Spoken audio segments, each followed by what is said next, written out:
Faut-il abolir les streamers? Les streamers sont-ils l'ennemi du peuple? Où sont les streamers dans le graphique?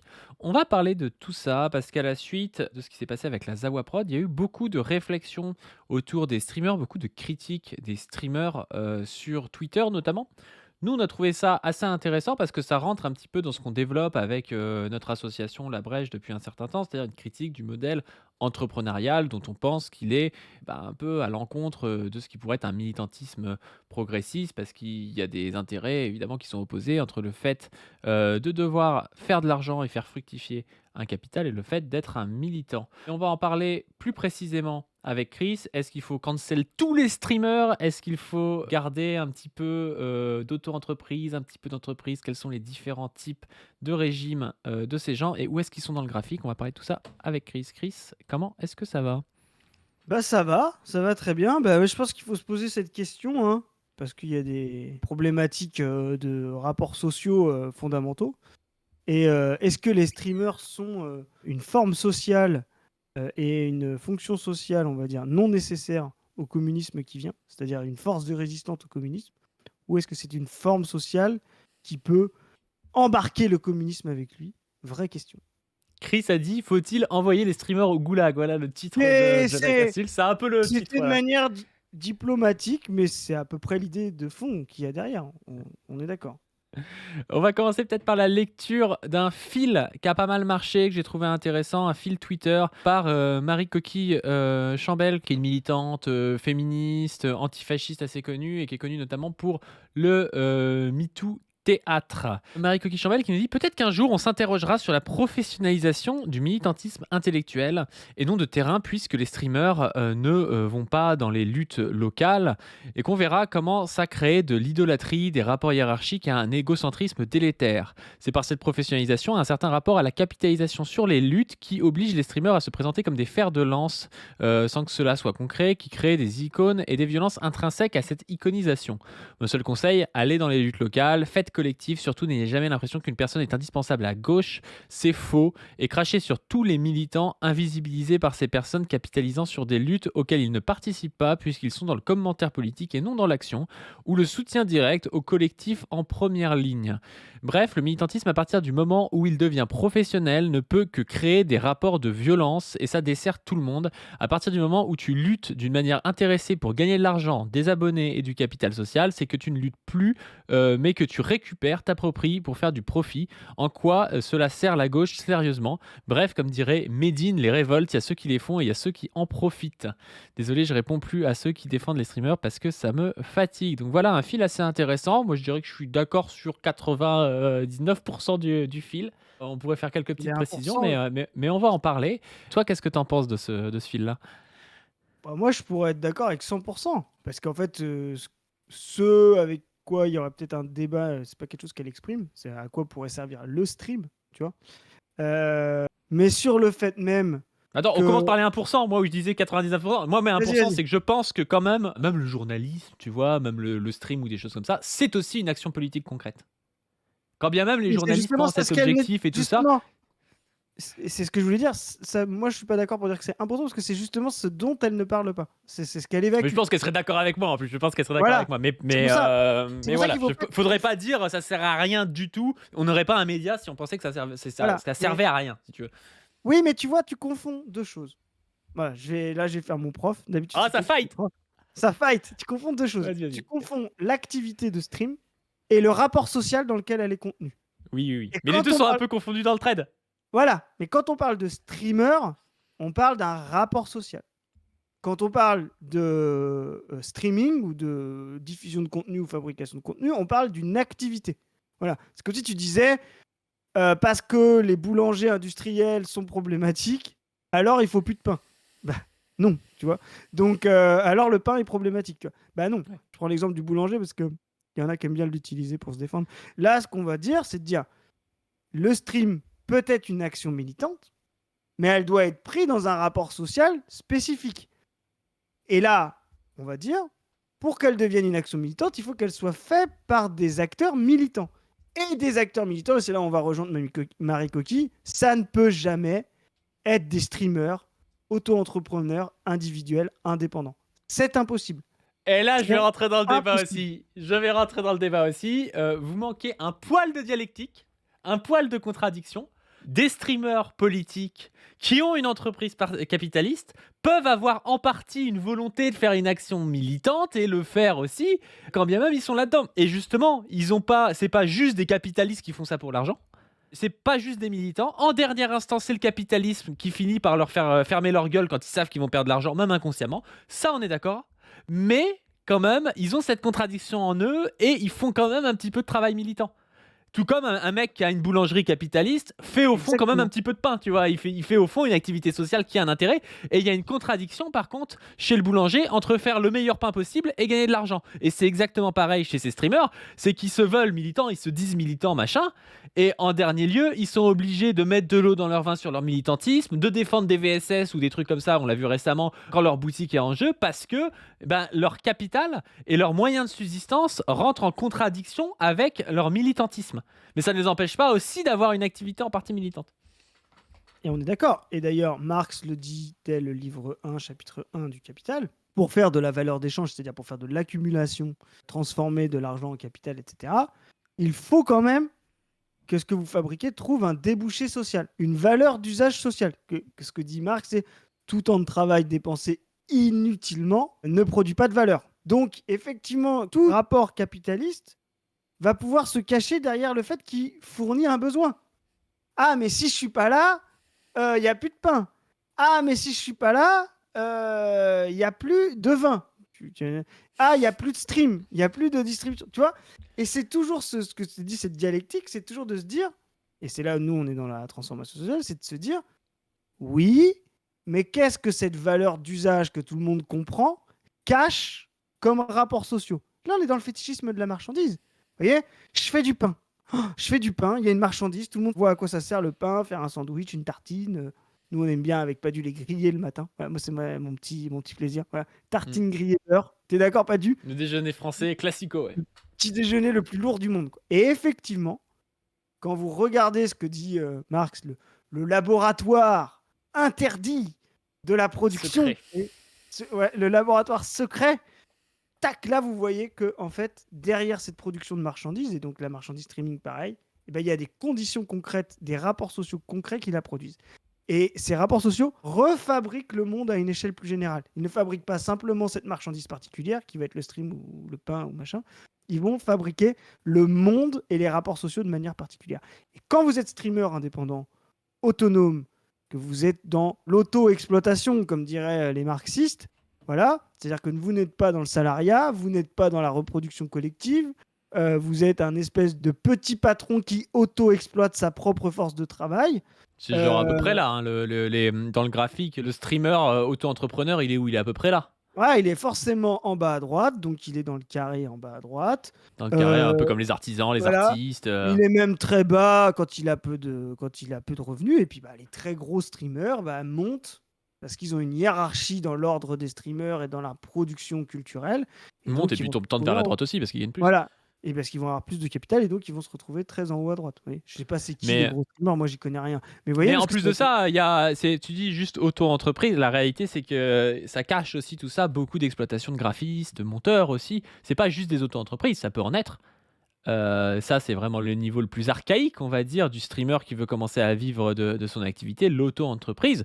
Et puis après, ça va commencer à employer du montage, des graphistes, faire des shorts pour faire des trucs et tout. Et là, on va rentrer clairement dans une entreprise capitaliste audiovisuelle de production de streaming.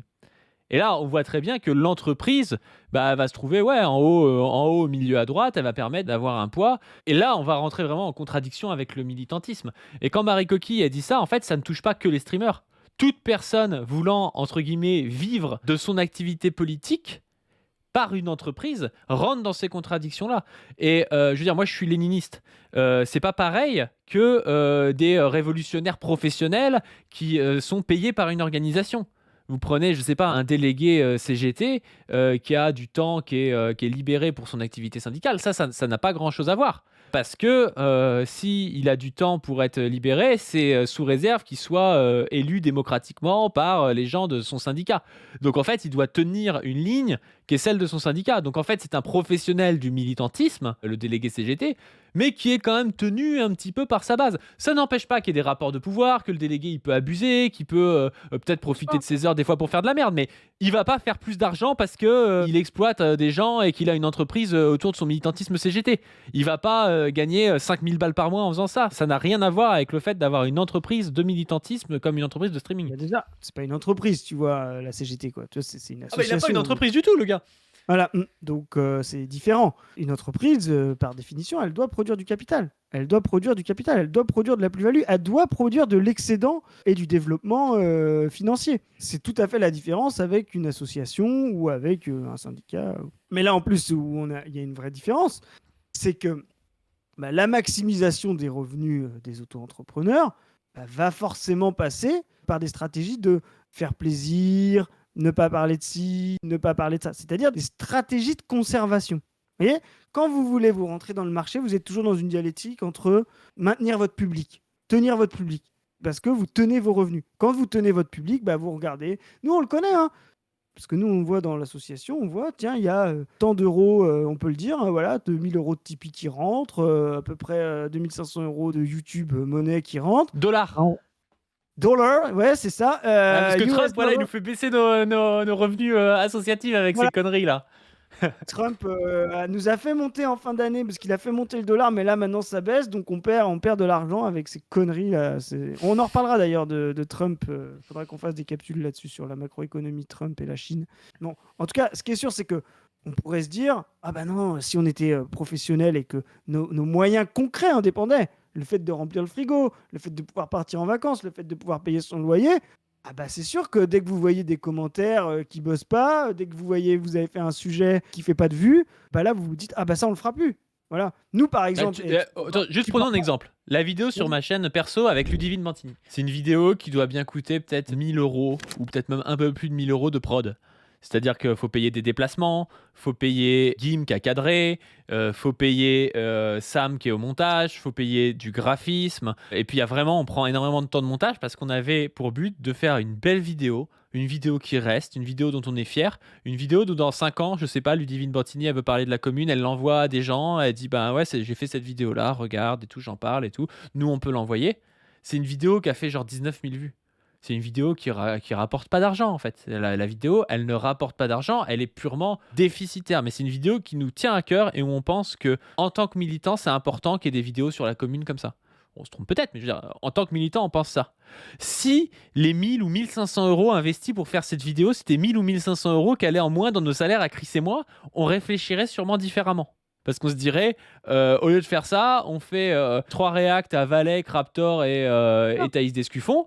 Au lieu de dépenser 1500 euros, en fait, on dépense quasiment rien parce qu'il n'y a quasiment pas de montage, il n'y a pas de déplacement, il n'y a rien.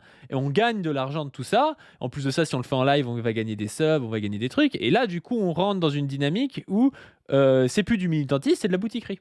C'est vraiment ça la problématique entre les deux.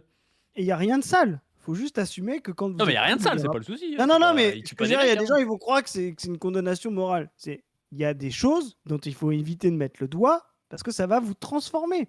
C'est ça qu'il faut comprendre. Il y a certaines activités qui vont vous transformer, que vous le vouliez ou non. C'est là où aussi il faut vraiment être gauchiste jusqu'au bout. Quand vous parlez de structure et que vous parlez d'individus, etc., vous ne pouvez pas à un moment donné vous dire « Ah, mais moi, j'ai des structures mentales gauchistes, une idéologie gauchiste, je peux aller me mettre dans n'importe quelle activité, patronale, capitaliste, etc., je vais rester un gauchiste. » Bah non, en fait, soit vous êtes déterministe, ou même si vous êtes plus dialectique que nous, vous savez quand même que ça va vous transformer. Soit vous êtes, si vous pensez comme ça, arrêtez de vous considérer comme autre chose que libéraux. Vous voyez, parce que vous vous dites, peu importe ce que je fais, peu importe mon activité, mes idées sont premières, ça suffit, etc. Non, ça c'est des conneries. Ça c'est les mecs qui se mettent à fumer, et qui se croient plus forts que la nicotine et qui disent, j'arrête quand je veux. Tu vois ce que je veux dire? C'est des gens qui se croient plus forts que certaines dynamiques et certaines. Non, il y a des dynamiques concrètes qui fait que quand vous évoluez, que vous commencez à gagner de l'argent d'une certaine manière, c'est très difficile de revenir en arrière, c'est très difficile de ne pas accepter les règles du jeu, c'est très difficile de jouer contre les règles, contre la structure, et donc vous êtes transformé par rapport à ça, et vous jouez différemment. Donc, il faut assumer à un moment donné que quand vous êtes dans le stream, vous allez avoir une activité qui va devoir maintenir votre public, ne pas l'effrayer, penser à vos abonnés, ne pas être tranchant, c'est-à-dire dire ce qu'ils veulent entendre. C'est ça aussi le problème. Et c'est aussi que vous ne pouvez pas être militant parce que, en fait, vos spectateurs ne sont pas des camarades, ce sont des consommateurs. Vous voyez, c'est aussi ça. Marie Coquet, elle le dit très bien. Il n'y a pas de collectif. Et ça marche pour nous, hein. Le collectif, il est entre Padu, Zoé, moi, les autres que vous ne voyez pas. Ça, c'est notre collectif. Le collectif La Brèche. Il n'y a pas de collectif entre nous et nos spectateurs. Faut pas se raconter d'histoire. Ce sont des consommateurs et nous des producteurs. Alors nous, on fait producteurs. Nous, on est comme les Farcs, vous voyez. On vend de la drogue pour acheter des armes et faire la révolution. Mais on C'est salit au un second peu... degré hein, pour Retailleau qui regarde la vidéo. Hein. Pardon. C'est une métaphore pour dire qu'on vend du contenu et puis qu'après on fait des actions militantes et des contenus Mais- plus militants aussi. Mais c'est intéressant parce qu'on pourrait aussi parler de comment les bolcheviks, Staline, Camo, faisaient de la contrebande, détournaient des marchandises des trains, attaquaient des camions de marchandises pour récupérer de l'argent pour le parti, quoi. C'était dans les années, dans la Russie du début du 20e, c'était assez connu. J'ai toujours voulu faire, je me dis, il y a toujours une série Netflix à faire sur la naissance du parti bolchevique avec ça, les Staline jeunes, etc. Il y a un côté, tu sais, très... Quel BG euh, Staline John. en plus beau gosse quoi, tu vois, il faudrait trouver un acteur qui te ressemble. Mais en fait, ça a toujours été aussi, je dis ça parce que ça a toujours été, c'est pour ça par exemple le syndicat des truckers aux États-Unis était lié avec la mafia parce que c'était un moyen et de mettre la pression sur le patronat et en même temps d'avoir, bon, si ça vous intéresse, on pourra en reparler, voilà, de tout ça. Bref, en tout cas, ce qui est sûr, c'est que quand vous avez des activités militantes, le stream devient un moyen. Si vous êtes un collectif, nous, c'est un moyen. Et on Bon, fait après, en nous on fait pas sorte vraiment du stream. Nous on fait plus de la capsule YouTube, parfois en stream. c'est Mais pareil. moi je trouve que le Pour stream être- en tant que tel, là je vais critiquer l'activité stream en tant que tel. Moi j'aime pas le côté parasocial du stream. C'est pour ça que vous nous voyez assez peu parler avec le chat et tout. Je trouve que ça crée un truc un peu malsain. Ça crée des fans hardcore un peu qui ont l'impression de te connaître. Et justement je trouve pas ça très très bon. En plus, comme il n'y a pas de montage et que c'est hyper long, ça laisse les gens 4 heures devant un écran alors qu'en fait ils auraient pu juste regarder une capsule d'1 heure et demie, ils auraient eu la même quantité d'informations et tout. C'est mon avis personnel, hein. Peut-être que vous allez trouver que j'abuse, mais moi j'aime pas trop le stream pour ça. Je trouve que YouTube est plus intéressant que le stream. Après, nous quand on fait les capsules, on est content de le faire en streaming parce qu'on sait qu'il y a des gens qui aiment bien regarder et on parle pas énormément au chat, donc en fait ça dure pas une plombe. Mais les trucs de 5 heures pour parler de mon avis personnel sur quelque chose, je sais pas si ça a Non, on tant fera d'intérêt que ça. jamais ça. Non, on fera Non, jamais non. ça. C'est pour ça Et que je me considère pas comme un streamer, moi. non, moi non plus. Et c'est vrai qu'on fait plutôt du journalisme avec les moyens, comment dire, modernes, quoi. Nos capsules, Même pas du journal, ouais, et puis de c'est l'éducation de la pop un brochure. peu. Non, mais tu vois, c'est de la brochure, Ouais. quoi. Ça reste quand même que on est producteur et consommateur. Tu vois ce que je veux dire? Oui, et puis quand il y a la critique des streamers, la critique des youtubeurs pro qui ont une entreprise, c'est un Ouais, peu la c'est même. la Hein. même. C'est le rapport social qui compte, pas l'activité. Que Exactement. tu fasses ton pain ou de la brioche, le problème c'est d'être boulanger capitaliste, c'est pas de faire du pain ou de la brioche. Hein. Et c'est ça. Ce qui reproduit le monde à terme, bah, c'est les deux, hein, forcément. Mais ce qui reproduit l'exploitation, c'est le fait que tu le fais sous certaines formes. Voilà. Donc il n'y a pas de collectif entre les streamers et leur communauté. Ça, c'est bidon. Et d'ailleurs, c'est pour ça que nous, on n'en a rien à foutre des. Enfin, je le dis, hein. Moi, je suis plus des Discord, des machins. Enfin, jamais on fera ça. Enfin, c'est vraiment un truc dont on se tape. Parce qu'on n'a pas non plus envie de créer une communauté autour de ça. Si on doit créer des collectifs, on l'a dit, ce sera des collectifs concrets, ce qu'on va essayer de faire avec la brèche, etc., sur le terrain, avec des débouchés concrets, et ce qu'on va essayer de faire dans des processus fédératifs. Les Discord, ça peut être bien quand c'est des gens qui veulent se mettre en commun, parler de choses et tout, mais c'est vrai que ça crée, quand c'est un Discord autour de toi, de ta personnalité à toi, ça crée aussi, encore une fois, une espèce de côté fanzoons un peu chelou. Faut pas, ce que dit Marie Coquille dedans, créer un peu des espèces d'icônes qui sont en plus souvent détachées des luttes concrètes, qui bouffent un peu sur les luttes, que ce soit du capital symbolique ou du capital, ou de la valeur d'échange, quoi. C'est quand même assez problématique, quoi. Et je pense que les Discords, ça fait partie de ça, quoi. Bah, on est d'accord, et en plus, c'est pour ça que nous, on s'est toujours targué, d'avoir nos métiers à côté. Mais ça nous posera peut-être des problèmes, le jour où on aura, tu vois, où on touchera 1 million d'euros avec nos YouTube pas dû. T'imagines? Non, mais aujourd'hui, nous, en plus, on le sait, on a même une chance, on gagne plutôt bien nos vies. Donc ça veut dire que cette activité-là est difficilement remplaçable. Tu vois, imagine, Ouais, mais tu sais, moi, ça m'est arrivé, hein, quand vous étiez pas encore trop là, de faire un mois où, genre, entre YouTube et Tipeee, Ouais, il y a tu vois 4500 qui tombent et je gagne 1006, tu vois. tu Et vois? Eh ben, ça va parce qu'avec les 1006, j'arrive à vivre et tout. Il y a aucun souci, tu vois? Je vis en plus, pas à Paris ou quoi que ce soit. Mais tu te dis quand même, quand c'est comme ça, tu te dis quand même: «Putain, il y a 3 fois plus qui part pour l'assaut que pour moi» et à la fois, moi, j'en suis fier parce que c'est mon militantisme. J'ai l'impression que, c'est aussi par mon travail, par le travail des monteurs, par le travail des graphistes et tout qu'on en arrive là. Mais c'est vrai que je comprends qu'il y a des gens que ça puisse faire un petit peu, rêver, tu vois? Parce que ça, c'est exponentiel. Tu te dis: «Aujourd'hui, c'est 4000, mais si je fais 2 capsules par jour, que je fais plus du putaclic, que je prends des sujets dont j'ai rien à foutre mais qui buzzent et tout, bah, je vais faire 10 000 en fait, tu vois. Et là, tu peux tomber vraiment dans une dynamique capitaliste, comme les gros newsers de droite, ou comme d'autres, tu vois. exactement, et tu te dis, ouais, ça va pouvoir remplacer, mon moyen de subsistance. Souvent, en plus, c'est souvent une activité que tu préfères à un métier plus alimentaire, ou tu vois? Donc et souvent quand tu es smicard, c'est que tu fais un métier alimentaire, hein. Ce qui est sûr, c'est que nous, on a un espèce de rapport à ça, où c'est une activité militante, où ça ne rentre pas trop en concurrence avec nos modes de vie. Ah, si demain, imagine, on se projette, on se dit: «On fait tellement d'argent qu'on pourrait gagner 15 000 € par mois, nous, on a des enfants exo», non, mais vous voyez, tout le monde est pris dans ça, du confort matériel. Faut pas acheter ça, tu vois? Faut pas non plus faire des militants, des moines, tu vois ce que je Ouais, veux des dire? assets. Des ascètes, des gens qui font vœu de pauvreté, tu vois? Ou des missionnaires. Ça, il faut en sortir, et donc cette logique-là, bah oui, effectivement, comme tu l'as dit, tu l'as bien exprimé, elle pose des questions, et des gens, ils vont se poser des questions. «Ah bah oui, j'aime bien faire ça». Il y a des gens qui m'aiment bien, comme tu dis, qui donnent du capital symbolique et tout, et en plus, je vais pouvoir mieux remplir mon frigo avec ça. Bah oui, le choix, il est assez vite fait. Donc il faut une force, j'allais dire une force morale, mais une morale au sens, tu vois ce que je veux C'est dire? pas une force morale, hein, c'est une Non, force mais tu vois, collective. une C'est force c'est collective. le collectif qui t'empêche ça, c'est pas parce que t'es plus sain que les autres. Non, non, non, mais c'est pour ça, moi, je dis morale au sens collectif, c'est-à-dire une forme idéologique, tu vois, une forme de dynamique collective qui va justement te dire, ça doit rester un moyen et non une fin, tu vois? Comment est-ce que quelqu'un qui dit militant entrepreneur peut sortir de cette contradiction? Parce qu'il va te dire: «Oui, mais moi, j'avais pas de je devais aller travailler je sais pas où sinon, machin et tout». Qu'est-ce qu'il doit faire? Est-ce qu'il doit aller retrouver un travail? C'est comme nous, par exemple. Mais en même temps, nous, on a des travails peut-être qui sont beaucoup plus plaisants. Qui faisaient un travail, vivrier, on comprend tout à fait qu'il voulait l'abandonner. D'après toi, qu'est-ce qui est possible? Bah, il y a des contradictions qui ne se résolvent que par un dépassement des 2. C'est comme si tu me disais, comment il peut faire pour être et prolétaire et bourgeois? Bah, tu peux pas. Tu peux pas être prolétaire et bourgeois, et moi, je vais dire la même chose, tu peux pas être streamer et militant.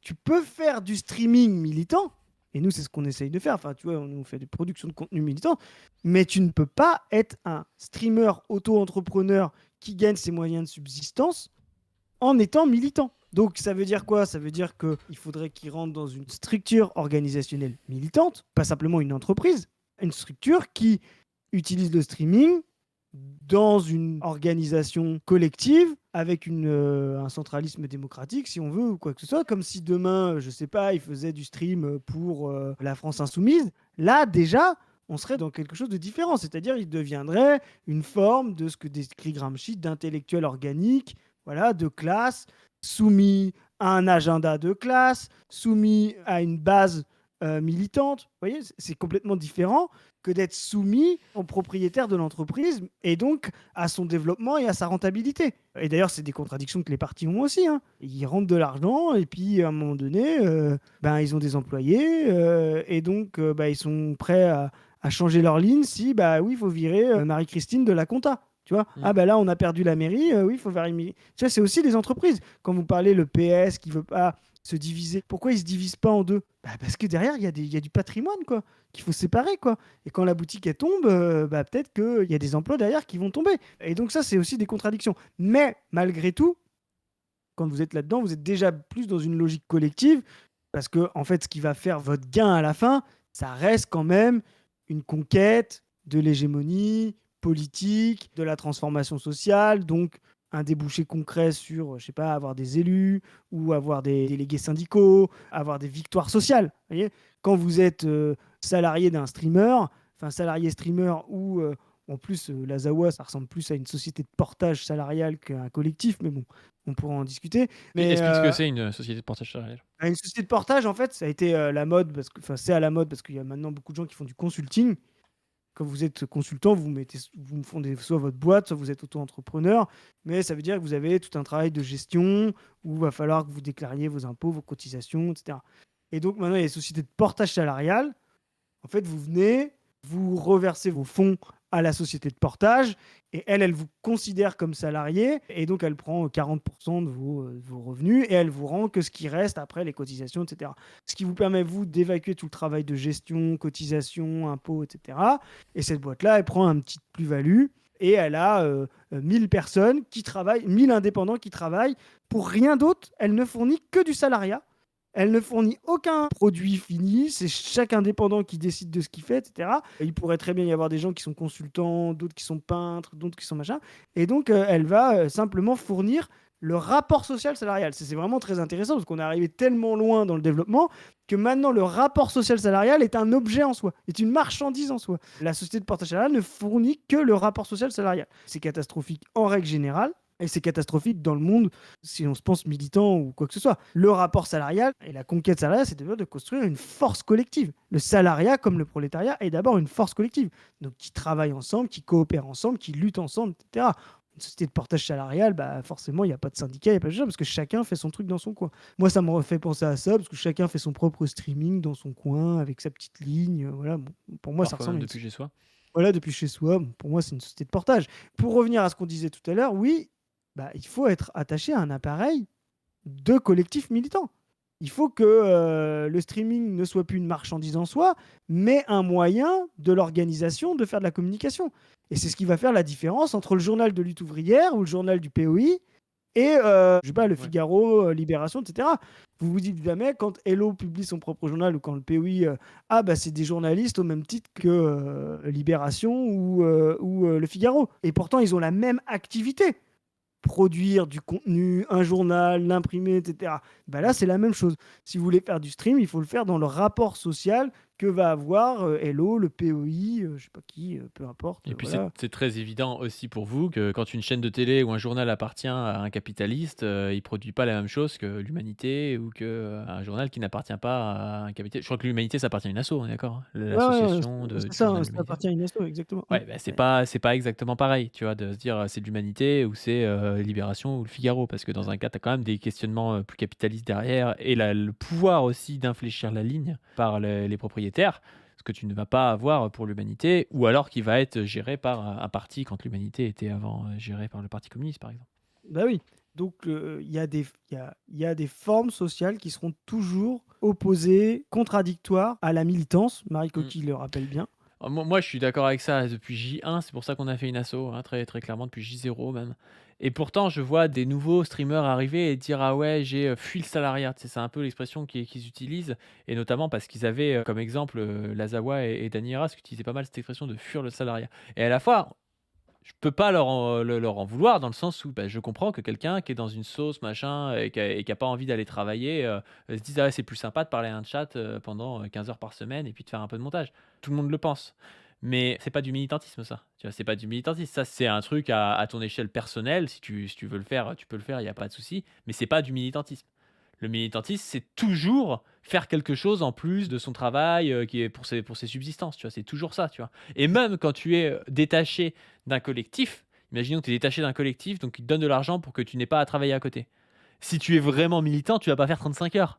Tu vas, Ouais. aller à, telle manif en plus le dimanche, le samedi et tout, parce que tu es militant de ce collectif. Donc en fait, le salaire que te donne le collectif, c'est juste un salaire qui te permet de te détacher de ton travail pour plus militer dans le collectif. Mais Mais c'est ça pas pose exactement un vrai travail, quoi. On est d'accord, c'est pour être professionnel du militantisme, etc. Mais vous voyez, déjà, ça veut dire quand même que vous êtes quand même tenu par un appareil politique. C'est pas pareil que d'être auto-entrepreneur ou d'être tenu par un appareil capitaliste. Mais on sait que ça pose problème. On sait tous ce que c'est que la bureaucratisation. Ça a aussi posé un problème. Même les professionnels dans les orgas, etc., ont posé des problèmes de bureaucratisation parce que c'est justement des gens qui, à un moment donné, ne tournent pas assez, veulent garder leur Bien statut. sûr. Même ça, Ouais. c'est un souci. Mais pour revenir à ce que tu disais, fuir le salariat, bah, c'est une défaite, en fait. Je veux dire, déjà, vous comprenez bien que ça n'est pas tenable pour tout le monde. Il n'y a pas de possibilité concrète que le monde se reproduise si tout le monde devient streamer. Donc, je veux dire, ça n'a aucun sens. Et fuir le sujet collectif que nous on considère comme révolutionnaire quand on est marxiste, hein, moi je veux bien reprendre la conférence de Stathis Kouvelakis quand il fait les bourgs et les tours chiches. Vous verrez ce qu'il dit. À la fin, il n'y a aucun projet de transformation radicale sans qu'il y ait les classes ouvrières à l'intérieur. Donc pour aller les chercher, il faut déjà en être. Quand Lénine disait il faut être juste un pas devant les masses, c'est un pas devant. Quand vous êtes streamer, vous êtes 100 mètres derrière. Non seulement vous ne comprenez pas les dynamiques, mais en plus vous en êtes éloigné. Donc vous pouvez vous raconter tout ce que vous voulez, jamais, et ça on l'a déjà dit, et c'est pour ça qu'on parle de conscience, de coopération, de structure mentale à partir des coopérations. Quand vous êtes éloigné des coopérations de classe, vous êtes éloigné de la conscience de classe. Et me racontez pas Marx, me racontez pas Engels, etc. Marx et Engels étaient 100 fois plus investis dans la classe ouvrière que tous les streamers dont on parle aujourd'hui. Déjà, un, parce qu'elle était beaucoup plus homogène. Deux, parce que Engels lui-même était inséré dans les rapports capitalistes parce qu'il était de l'autre côté, donc il comprenait extrêmement bien les rapports capitalistes. C'est-à-dire que c'est un capitaliste, fils de grand patron de manufacturier, qui justement par sa position était au cœur même de la compréhension de ce que c'est le fétichisme de la marchandise. Donc il était au cœur même du rapport de production. Être streamer, c'est être éloigné du rapport de production, mais puissance 1000. Puissance 1000, comme être universitaire, comme être journaliste. Vous voyez? Donc cette fuite-là, moi je le dis, je le comprends à l'échelle individuelle. Même moi, je pourrais me poser la question.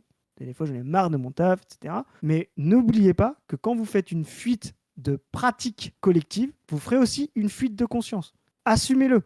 Si vous faites une fuite de pratique collective du prolétariat, vous ferez une fuite de conscience prolétarienne. Assumez-le jusqu'au bout. Mais c'est super intéressant. On va pas se faire que des amis avec cette capsule, mais moi je veux revenir. Il y avait Dofla qui avait commenté, qui disait mais du coup on peut pas être machin streamer et tout. En fait, tu vois Dofla, moi par exemple, je considère pas que ce soit un militant. Je lui ai Ben dit, non. tu as le droit d'être un streamer engagé si tu veux, d'être un streamer progressiste. C'est ce qu'il est, je pense, un streamer progressiste, et c'est très bien. Moi je demande pas à tout le monde d'être militant, tu vois. Mais ou alors il peut être aussi streamer progressiste et à côté, dans sa vie privée, aller coller des affiches pour je sais pas qui et être dans un collectif militant s'il veut. Mais juste, ne nous faites pas croire que faire du React en gagnant de l'argent sur des subs dans une auto-entreprise ou dans une entreprise que vous avez fondée et en exploitant un monteur, c'est votre militantisme. Ne vous Oui. faites pas croire que les deux sont conventus, ce n'est pas vrai, tu vois. Et ça, c'est important. C'est pareil, je veux dire, quand tu as des journalistes progressistes, il y a plein de gens qui sont progressistes, mais leur activité sociale en tant que telle n'est pas leur activité militante, tu vois. Et d'ailleurs, les universitaires le disent bien parfois, tu vois, que bah ils font, tu sais, ils veulent pas trop se dire universitaires militants parce que sinon ça veut dire qu'ils sont pas objectifs, machin, et ils sont dans cette conscience-là, tu vois, de se dire bah c'est pas ça mon militantisme réellement, même si j'essaie de faire des trucs un peu plus progressistes que d'autres, mais Ouais, c'est pas vraiment une activité purement militante parce qu'elle est intéressée d'autres choses, tu vois. c'est ça. Et en plus, tu as envie de dire, en plus, si c'était vrai, si on avait faux, épistémologiquement pas du, ça voudrait dire que le monde est idéaliste. Ça voudrait dire que vous pouvez faire n'importe quelle activité concrète collective, bourgeois, prolétaire, et que ce qui va définir votre militantisme, c'est simplement vos idées. Et qui croit ça à gauche? Qui croit ça quand on est matérialiste à gauche? Qui croit que vous pouvez avoir n'importe quel rapport social, prolétaire, bourgeois, streamer, auto-entrepreneur, etc., et dire le fait que je sois militant, c'est juste le fait que j'ai des idées de gauche? Personne ne croit ça. Il faut vraiment être là, du coup, totalement idéaliste et totalement aliéné intellectuellement pour pouvoir croire un truc pareil. Ouais, donc il faut que les gens juste assument ce qu'ils sont. Vous avez le droit d'être un Et streamer d'ailleurs, et engagé, d'ailleurs, d'être et un journaliste d'ailleurs, progressiste, il n'y a pas de souci. Mais faites pas croire que c'est du militantisme au même titre que machin qui tape son 3-8 et puis qui tape son 8 plutôt et puis qui va après au syndicat le week-end ou je sais pas trop quoi, tu vois, c'est pas la même chose. et ça marche pour tout le spectre politique, hein, ce qu'on dit là. C'est pas que pour la Bah oui. gauche, hein. Ah bah oui, oui. Les gens d'extrême droite qui font du stream, etc., qui font de la boutiquerie, ne sont pas des militants non plus. Donc ne vous inventez pas que vous êtes militant parce que vous combattez ces gens-là. Vous faites de la bataille intellectuelle, de la bataille idéologique, mais ne vous faites pas croire non plus que les gens d'extrême droite qui font de la bataille politique et du React, etc., et des idées, sont eux-mêmes des militants. Non, non, ça marche pour tout le monde. Eux, ils sont juste, pareil, des commentateurs avec des idées d'extrême droite, comme vous êtes des commentateurs avec des idées d'extrême gauche, ou de gauche, ou je sais pas quoi. Conclusion, Marie Coquille a raison. Si vous ne faites pas collectif, Marie Coquille a souvent raison. ouais, c'est vrai. Si vous ne faites pas collectif, vous ne pouvez pas être militant. Donc déjà, si vous êtes auto-entrepreneur tout seul, vous n'êtes pas militant. Il n'y a pas de collectivité avec votre public qui sont des consommateurs et des spectateurs. Si vous êtes dans un collectif et que celui-là ne recoupe pas des formes d'organisation militante, c'est-à-dire soumis à la base, décapitalisé, type associatif, etc., vous n'êtes toujours pas militant. Vous êtes simplement salarié d'une entreprise marchande. Donc, pour être militant en faisant du stream, eh ben, il faut être exactement dans la même dynamique de produire du stream d'une manière militante, exactement comme les gens de lutte ouvrière produisent un journal de manière militante. Et en cela, ils ne Chris sont a pas dit faut adhérer simplement... à lutte ouvrière. Hein. On a Voilà. compris le message subliminal. Hein. En cela, ils ne sont pas des salariés journalistes, ils ne sont pas des journalistes, ils sont des acteurs du combat de leur organisation politique et sociale. Bon, sur ce, n'hésitez pas à donner sur le Tipeee, à vous abonner à cette chaîne et à la chaîne Pas du. Abonnez-vous aussi à Dr-YT, à cette chaîne, au Twitter de Position Revue. Allez voir Position Revue sur le net. Il y a des analyses marxistes. Et n'hésitez pas Sûrement. aussi à donner sur le Tipeee. Je sais pas si je l'ai déjà dit. Et sur ce, on vous dit à plus. Salut!